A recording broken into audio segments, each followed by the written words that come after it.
ઢાકામાં ફસાયેલા ગુજરાતીઓએ કહ્યું, હુમલાથી લોકોમાં ભયનો માહોલ, વિમાન ભાડા વધ્યા. ઢાકામાં હાલ ખૂબ જ ભયજનક સ્થિતિ છે. ટોળા દ્વારા જે પ્રકારે હુમલા કરવામાં આવી રહ્યા છે તેનાથી અનેક ભારતીયો બાંગ્લાદેશમાં વર્ષો વસેલા હિન્દુઓ ભય અનુભવી રહ્યા છે, તેમ ઢાકામાં ફસાયેલા ભારતીયોએ જણાવ્યું છે. બાંગ્લાદેશમાં હાલ 19,000થી વધુ ભારતીયો છે. ગુજરાતમાંથી પણ અનેક લોકો નોકરી માટે છેલ્લા કેટલાક વર્ષથી બાંગ્લાદેશમાં છે. હવે ત્યાંની સ્થિતિ વણસતા તેઓ ચિંતાની સ્થિતિમાં મુકાયા છે અને સ્વદેશ પરત ફરવા માટે સતત ભારતીય હાઈકમિશનના સંપર્કમાં છે.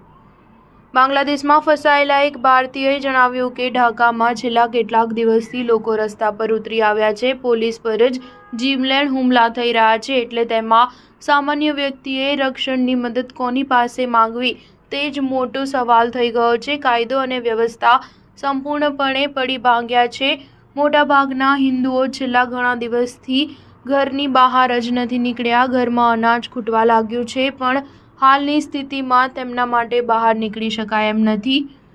ઝડપથી બધું થાળે પડશે તેવો તેમને આશાવાદ છે. એક ખાનગી કંપનીના પ્રોજેક્ટ માટે ઢાકા ગયેલા વડોદરાના હિમાંશુ હાથીએ જણાવ્યું કે છેલ્લા 20 દિવસથી ઇન્ટરનેટ જ બંધ હોવાથી પરિવાર સાથે સંપર્ક કરવામાં સમસ્યા નડી હતી. સોમવારે બપોરથી ઇન્ટરનેટ ચાલુ થઈ ગયું છે. હું અને મારી સાથેનો અન્ય એક ભારતીય કંપનીના ગેસ્ટ હાઉસમાં સુરક્ષિત છીએ અને કોઈ સમસ્યા હેઠળ નથી. ગેસ્ટ હાઉસમાં રહેલા કોઈને પણ બહાર નહીં નીકળવા કંપની દ્વારા સૂચના અપાઈ છે.